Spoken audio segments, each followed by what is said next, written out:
On the banks of the Euphrates and Tigris rivers, in the historical land of Mesopotamia, a cradle of civilization, Opek was born. It happened on September 14, 1960 in Al-Shab Hall in Baghdad, with no fanfare and no glare from the international media. Opek's development over the past 6 decades has not been a straight line, but with 60 years of institutional wisdom and a brilliant history, it is a mature, dependable and essential partner in energy governance. Today, Opek holds meetings of the conference with its ministers, as well as ministerial Opek and non-Opek meetings at least twice a year to vigilantly follow market changes and make educated and cooperative decisions in support of market stability.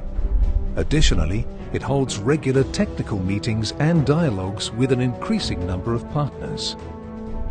The impulse for Opek came in response to the activities and practices of the Seven Sisters. These were large international oil companies dominated by the established industrial powers. Chevron, Exxon, Mobil, Texaco, Gulf, British Petroleum and Royal Dutch Shell. Oil-producing countries relied on them for oil revenues and wanted to exercise their inalienable right to permanent sovereignty over their natural resources in the interest of their national growth and development.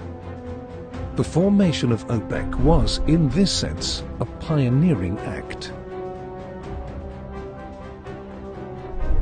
The real spark came after the powerful international oil companies decided to reduce the posted price for a barrel of oil without asking the host governments. This led to a very quiet meeting on the sidelines of the first Arab Petroleum Congress at the Mahdi Yacht Club in Cairo. Here, a gentleman's agreement, the precursor to Opek, was endorsed. Juan Pablo Perez Alfonso of Venezuela, Abdullah al-Tareki of Saudi Arabia, Dr. Talat al-Shaybani of Iraq, Dr. Fouad Rouhani of Iran, and Ahmed Sayed Omar of Kuwait joined together over a year later on a fateful September day in 1960 and created Opek.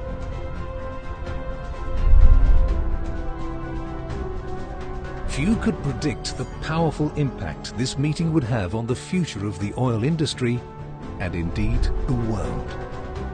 For its first 5 years, Opek was headquartered in Geneva. But in 1965, it moved to elegant, historic Vienna. The original host agreement was signed by Ashraf Lutfi, then Opec Secretary General, and Dr. Bruno Kreisky, the Austrian foreign minister at the time. Opek has called the city home ever since. The organization's international status was cemented when it registered with the UN Secretariat as an intergovernmental organization in November 1962.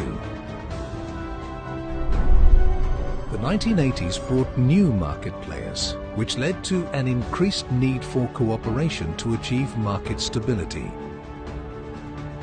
Opek and non-Opec dialogue witnessed an historic breakthrough.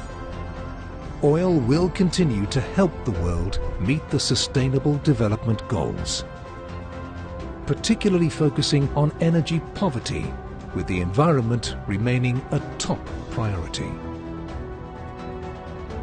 Opec has shown itself to be a leader and will continue to play a major role in energy governance, working with multilateral partners to tackle the world's challenges today and tomorrow. Opec confirmed support of its principal objectives through its associated solemn declarations under the following 3 themes: stability of global energy markets, energy for sustainable development, and energy and environment. In response, a new era in Opec and non-Opec cooperation came about with the signing of the Declaration of Cooperation in December 2016 by 24 Opec and non-Opec oil-producing countries. The Declaration of Cooperation and its signatories transformed the oil market, bringing down a massive overhang in OECD commercial stock levels, which thus supported world economic growth. The latest milestone in this unique collaboration was reached in July 2019 with the signing of the Charter of Cooperation, which provides a long-term framework for the partnership. The emergence of a pandemic in early 2020 emphasized the need for the Declaration of Cooperation.